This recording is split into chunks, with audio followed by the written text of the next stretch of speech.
खासदार साहेब, तुफान फटकेबाजी खरं तर मैदानावर केली आहे तुम्ही भाजपकडून या अनोख्या सॉरी खरं तर आयोजन करण्यात आले क्रिकेट याचं, तुम्ही फटकेबाजी केली आता तुम्हाला सभागृहात करायची विरोधी तेवढीच पेस आणि यॉर्कर बॉलिंग करणार तुमच्यावर.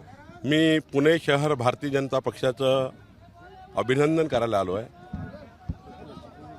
पुणे शहर भाजपाने शहराध्यक्ष करंडक क्रिकेट सामना आयोजित केला आणि भारतीय जनता पक्षाचे सर्व पुणे शहरातली सर्व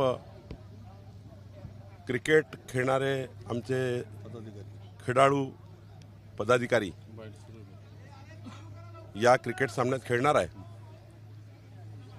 राजकारणाच्या रोजच्या धडापडीच्या कामामध्ये क्रिकेट स्पर्धेच्या माध्यमातून सामाजिक सलोखा आणि पदाधिकाऱ्यामधलं आपसातला समन्वय हा ठेवण्याचा प्रयत्न आमचे अध्यक्ष धीरज घाटेजी आणि टीमनी केला आहे. याकरता मी या कार्यक्रमाला आलो आहे. अशीच फटकेबाजी जी आहे आता तुम्हाला सभागृहात करायच्या विरोधक जोरदार तयारी करतायत. कालची बॅनरबाजी बघितली असेल तुम्ही, तुमच्या विरोधात अनेक बॅनरबाजी करण्यात आल्या भाजपच्या विरोधात. अशीच फटकेबाजी तुम्ही कराल का? कारण आज पहिला दिवस आहे या अधिवेशनाचा. विरोधकाकडे काहीच मुद्दे नाही आहे बॅनरबाजी केल्याशिवाय. सभागृहात ज्या विषयावर बोललं गेलं पाहिजे किंवा जे विषय मांडले गेले पाहिजे ते सभागृहाच्या बाहेर मांडून जनतेसमोर शोबाजी करण्यात तथ्य नाही. सभागृह हे सार्वभौम आहे. सभागृहात तुम्हाला डायस आहे मांडण्याकरता. आणि मला वाटतं विरोधक जे जे काही प्रश्न विचारतील, जे काही मांडतील, महाराष्ट्राच्या हिताचं, शेवटी शेतकऱ्यांना नुकसान भरपाई मिळाली पाहिजे, अनेक प्रश्न महाराष्ट्रात आहे. ज्या प्रश्नाला सत्ताधारी आणि विरोधी पक्षांनी सभागृह चालवून त्या सभागृहातनं महाराष्ट्राच्या 13 कोटी जनतेला न्याय मिळाला पाहिजे. माझी पक्षाचा अध्यक्ष म्हणून हीच भूमिका राहणार आहे की विरोधी पक्षाने विचारलेल्या प्रत्येक विषयाला आणि विरोधी पक्षाने केलेल्या मागणीला सरकारने पूर्ण पुरजोर त्या मागण्या मान्य करून महाराष्ट्र जनतेला न्याय दिला पाहिजे. मराठा आरक्षणाचा विषय आहे, शेतकरी शेतमजुराचा विषय आहे, दुष्काळ परिस्थिती आहे, अनेक विषय या महाराष्ट्रामध्ये आहेत. मला वाटतं सरकार सक्षम आहे. एकनाथ शिंदेसारखा एक उत्कृष्ट मुख्यमंत्री महाराष्ट्राला आहे. देवेंद्रजीसारखे अष्टपैलू कर्तृत्वाचे धनी नेते महाराष्ट्रामध्ये आहेत आणि आता अजितदादा जोडीला आले आहेत. मला वाटतं महाराष्ट्राला न्याय मिळेल. मराठा आरक्षणाचा प्रश्न कसा थांब एक मिनिट. मराठा आरक्षणाचा प्रश्न सोडवणार कसा, फॉर्म्युला काय आहे? कारण जरांगे म्हणतात ओबीसी शिवाय आम्ही आरक्षण घेणार नाही, मराठा आरक्षण टिकत नाही, आणि मग ओबीसीचं काय? मी वारंवार मांडला, आताही मांडेल आणि सभागृहातही मांडेल की एकनाथ शिंदेजींनी छत्रपती शिवरायाच्या समक्ष जेव्हा मराठा समाजाला आरक्षण देण्याची स्पष्ट भूमिका घेतली आहे, किंतु परंतु जंतू काहीच ठेवला नाही. आणि महाराष्ट्रातल्या सर्वच पक्षांनी, मी शरद पवार साहेबांचा उल्लेख करेल, त्यांनीसुद्धा 13 कोटी जनतेला सांभाळणारे सर्व पक्ष एकमताने एकनाथ शिंदेजींना ओबीसीतलं कुठलंही आरक्षण कमी न करता मराठा समाजाला वेगळं आरक्षण द्या असा सर्वपक्षीय निर्णय झाला. सरकारने ते स्वीकारलं आणि मला विश्वास आहे की, आणि मी मागेही म्हटलं, आताही म्हणतो आहे की मराठा समाजाच्या सर्वपक्षीय नेत्यांनी एकत्रित येऊन मराठा समाजाला जास्तीत जास्त आरक्षण कसं मिळेल, कुठल्या कायद्याने मिळेल, त्या दृष्टीनं मला वाटतं एकत्र यावं. जरांगेजींनी सुद्धा त्याच्यासोबत बसावं सर्व मराठा नेत्यांसोबत आणि सरकारशी बसावं. शेवटी सरकार हे आरक्षण देणार आहे, महाराष्ट्राचं सरकार आरक्षण देणार आहे, केंद्राच्या या आरक्षणाचा काहीच संबंध नाही आहे. आणि त्यामुळं समाजाचे सर्व पक्षाचे नेते आणि जरांगेजी यांनी एकत्र बसून जास्तीत जास्त मराठा समाजाच्या पदरात काय पाडून घेता येईल याची काळजी केली पाहिजे. जरांगेंना हे कोण सांगणार कोण? कारण ते काय ऐकायला तयार नाही. वेगळं वातावरण निर्माण होतंय, ओबीसी विरुद्ध मराठा संघर्ष होतोय राज्यात. नाही, माझ्या भारतीय जनता पक्षाच्या या राज्यातल्या सत्ताधारी सर्वात मोठा पक्षाचा अध्यक्ष म्हणून विनंती असणार आहे, माझी विनंतीच असणार आहे, राज्यातले सर्वपक्षीय मराठा समाजाचे नेते, सर्वपक्षीय आणि सामाजिक आंदोलन करणारे जरांगेजी यांनी एकत्रित बसून मराठा समाजाचा फायदा कशात जास्त आहे, मराठा समाजाचा फायदा जास्त कशात जास्त फायदा आहे याचा विचार करून तशा आरक्षणाची अंमलबजावणी या महाराष्ट्रात झाली पाहिजे. जेणेकरून हजारो पिढ्या या आरक्षणाचा फायदा घेतील आणि मराठा समाजाला न्याय मिळेल. छगन बघितलं तर छगन भुजबळांवर ते सातत्याने बोलताना दिसत आहेत. छगन भुजबळांनी हे देखील सांगितलेलं आहे की जर तो माझं नाव नाही घेतलं तर त्यांना बघणार तरी कोण मनोज जरांगे पाटलांना. नाही, त्यांच्यामध्ये मला जायचं नाही आहे. भुजबळ साहेब काय बोलले, जरांगे काय बोलले याच्या मदत मी काही व्यक्त होणे योग्य नाही आहे. पण महाराष्ट्राच्या मराठा समाजाला जर न्याय द्यायचा असेल तर सामंजस्यानं सरकारची बसूनच होईल.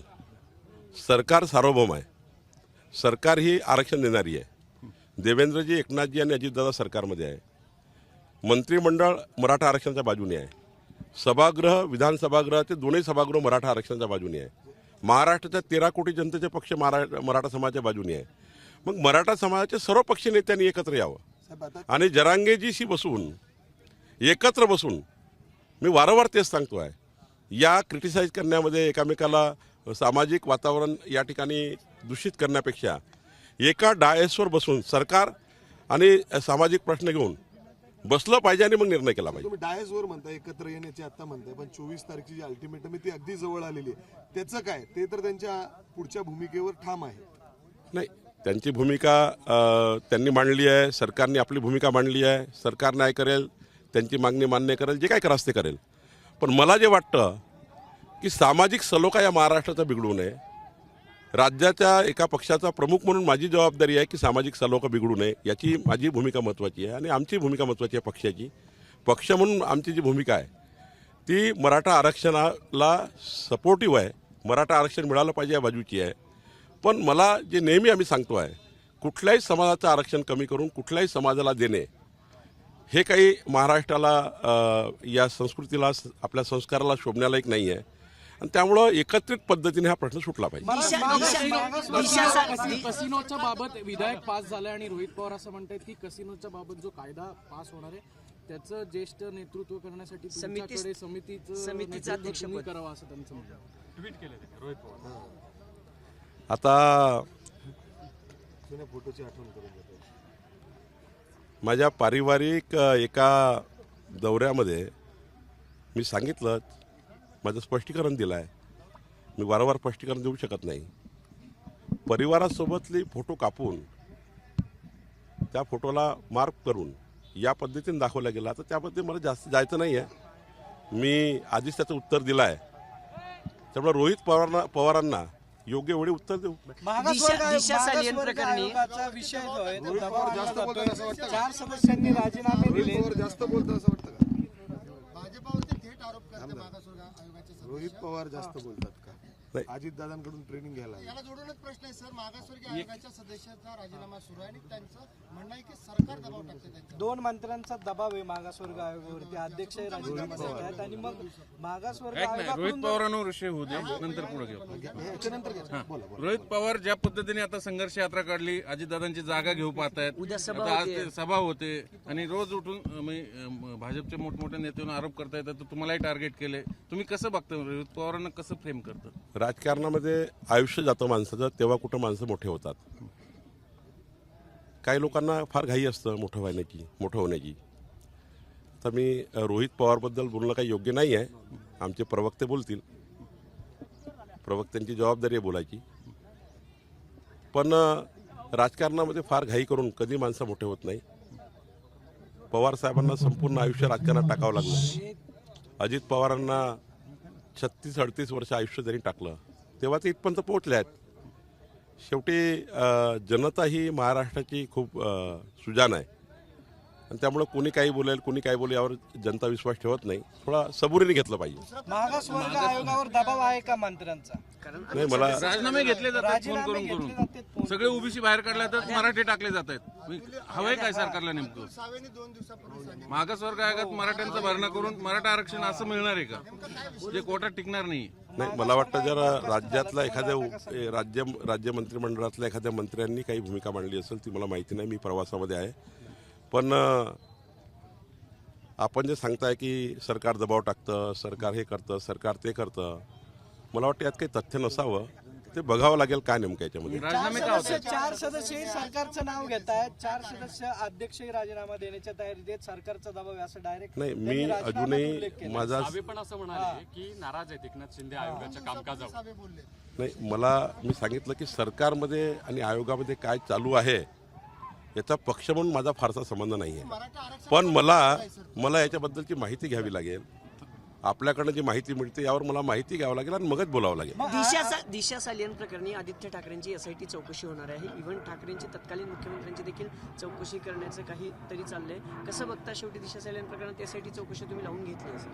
नाही, मी वारंवार सांगतो की सरकारमध्ये आणि त्यांच्याकडे काय पुरावे आहेत, त्यांच्याकडे काय मागणी आहे, कुणी मागणी केली आहे, काय पुरावे आहे. मला वाटतं कुठलीही चौकशी जेव्हा होतं, एखादी माझी चौकशी करायची असेल तर पुरावे द्यावे लागतात, काही त्याच्या तक्रारी द्याव्या लागतात, त्या पुरावे जोडावे लागतात. मला वाटतं कोणी जर त्या ठिकाणी पुराव्यासहित दिलं असेल तर सरकार चौकशी करेल. काल 10 शिक्षण अधिकारी ही बेहिशोबी मालमत्ता संदर्भात त्यांच्यावरती तिघांविरुद्ध गुन्हा दाखल झालाय. हे सगळे TAT प्रकरण शांत झाले. विधानसभेत तुम्ही पुन्हा एकदा TATच्या संदर्भात सुरू करा मागणी करणार आहे? नाही, मला आता इथनं गेल्यानंतर आमचा अजेंडा जो असेल तो बघू. पण जे काही तुम्ही सांगताय, मला तुम्ही वेळेवर प्रश्न विचारतात आहे आणि त्या संदर्भाने मला पूर्ण माहिती घ्यावी लागेल की कुठल्या कुठल्या विषयावर काय काय झालं आहे. प्राथमिक माहितीच्या भरोश्यावर काहीच बोलता येत नाही. पूर्ण माहिती घेऊनच बोलावं लागेल. लोकसभेच्या जागा वाटपाचं काही सुरू झाले का आता चर्चा? कारण आता अजितदादा म्हणतात आम्हाला त्याच्यानंतर भाजप एकदम फ्रंटला आले, घटक पक्षावर अन्याय करेल अशी चर्चा आहे. त्यामध्ये भाजपला मोठं यश मिळालेलं आहे. राज्यात देखील आता निवडणुका जवळ आहेत.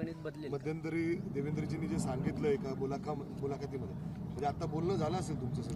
देवेंद्रजी असे काही बोलले नव्हते, त्यांचा वेगळा अर्थ काढला होता. पण केंद्रीय नेतृत्व, जे काही आमचं केंद्रीय नेतृत्व आहे आणि महाराष्ट्राचे आमचे 3 नेते आहेत, देवेंद्रजी, एकनाथजी आणि अजित पवारजी, यांच्या समन्वयाने मोदीजींच्या नेतृत्वामध्ये जे काही जागा वाटप होईल, अजून जागा वाटप झालं नाही, कुठल्याही जागेबद्दल चर्चा झाली नाही, राज्याची समन्वय समिती अजून बसली नाही, राज्याचं आमचं पार्लमेंटरी बोर्ड झालं नाही. त्यामुळं कुठलीच चर्चा लोकसभेच्या वाटपाची नाही, कुठलीच जागा वाटपाची नाही आणि सध्या तरी या महिन्यात होणार नाही. आणि त्यामुळं नाही, त्यांनी काही त्यांच्या सीट्स आहे, सिटिंग सीट आहे, त्यांच्या सिटिंग सीटवर काही बोलले असतील तर त्याच्यामध्ये काही एवढा आक्षेप घ्यायची गरज नाही आहे. त्यांच्या सिटिंग सीट आहे. आधी भाजपाकडे 22 सिटिंग सीट आहे. त्यामुळं त्या सिटिंग सीटबद्दल त्यांनी उल्लेख केला, त्याबद्दल काही त्याच्यात आक्षेप घ्यायची गरज नाही आहे. पण अजूनही काही जागा वाटपाचा कुठलाही निर्णय झाला नाही. भाजपने बारामतीची तयारी तर ठेवली ना, मग सिटिंग सीट तर मग तयारी भाजपाने 48 लोकसभेमध्ये 288 विधानसभेमध्ये 51% तयारी करण्याची योजना तयार केली आहे. मी 14 महिन्यापासून महाराष्ट्रामध्ये प्रवास करतो आहे. भारतीय जनता पक्षाने प्रत्येक लोकसभेमध्ये 600 वॉरियर्स केले आहे. 3.5 लाख घरी आम्ही जातो आहे.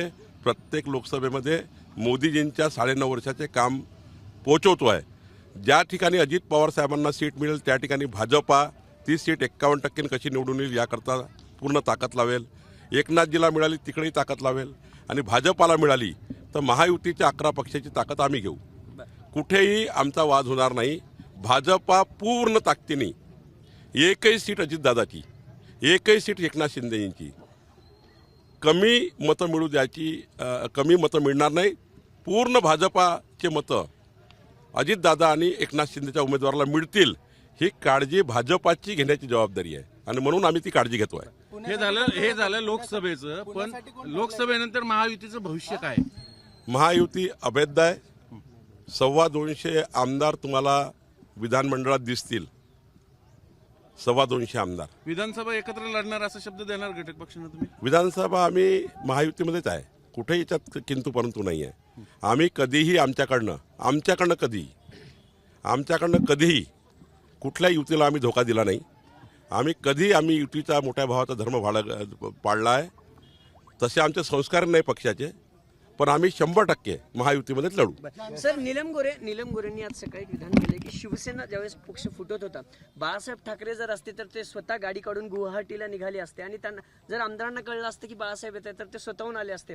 तुम्हाला वाटतं जर बाळासाहेब असते तर जी जुनी युती होती ती नैसर्गिक युती टिकली असती, हे पक्षफूट झाला नसतं? 100%.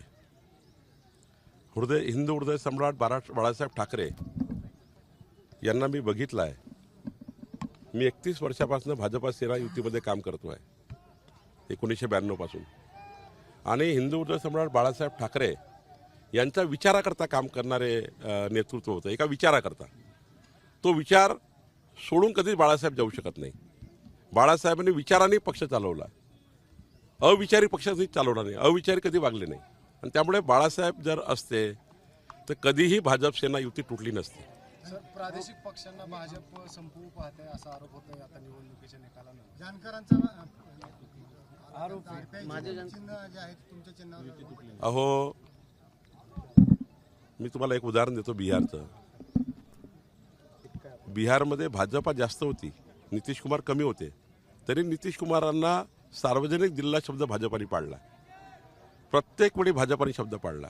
महाराष्ट्रात 2019मध्ये ज्या जागा उद्धव ठाकरेजीला दिल्या लोकसभेच्या, पूर्ण जागा भाजपाच्या सहकार्याने आणि शिवसेनेने निवडून आणल्या. शिवसेना भाजपा युतीने इमानदारीनं काम केलं आहे. आम्ही कधीही घटक पक्षांना समोर करण्याचं काम केलं. महादेवराव जानकर साहेबांना स्वतः मंत्रिमंडळामध्ये देवेंद्रजींनी कॅबिनेट मंत्री पद म्हणून त्या ठिकाणी दिलं. घटक पक्षाच्या प्रत्येक व्यक्तीला देवेंद्रजींनी सन्मान दिला. अटलजींनी घटक पक्षाचं सरकार चालवलं. आज मोदीजी बघा, आमचं बहुमत आहे केंद्रामध्ये, तरी मोदीजी घटक पक्षांना सर्व मंत्रिमंडळाचे स्थान देऊन त्या ठिकाणी चालवतात आहे. जेव्हा बहुमत आलं तरी एनडीएमध्ये दिल्लीमध्ये सर्व घटक पक्षाचे मंत्री आहेत. आणि त्यामुळे महाराष्ट्रात सुद्धा महायुती होईल आणि महायुतीच्या ठरलेल्या रेशोप्रमाणे सर्व लोक चांगलं सरकार चालवतील. जे सरकार चालतं ते पुढेही चालेल. मी सांगितलं, जर जागा वाटपच झालं नाही तर उमेदवाराचा निर्णय कसा होईल. तुमच्यासोबत माढ्याचे खासदार आहेत, मोहिते पाटलांनी ही मागणी केलेली आहे उमेदवारीची माढ्याच्या, आणि त्यांनी तयारी सुरू केलेली आहे. पक्षांतर्गत जे गटबाजी दिसते ते आपण कसं थांबवणार. माननीय निंबाळकर साहेबांनी, खासदार साहेबांनी ज्या पद्धतीने माढाचा लोकसभेच्या मतदारसंघाचा विकास केला आहे, तुम्ही जर त्यांचं बुकलेट बघितलं, मागच्या 50 वर्षामध्ये कुठल्याही खासदारांनी एवढं काम नाही केलं. मोदीजींच्या नेतृत्वात ते मांडू शकतील, एक प्रेझेंटेशन देऊ शकतील आपल्याला.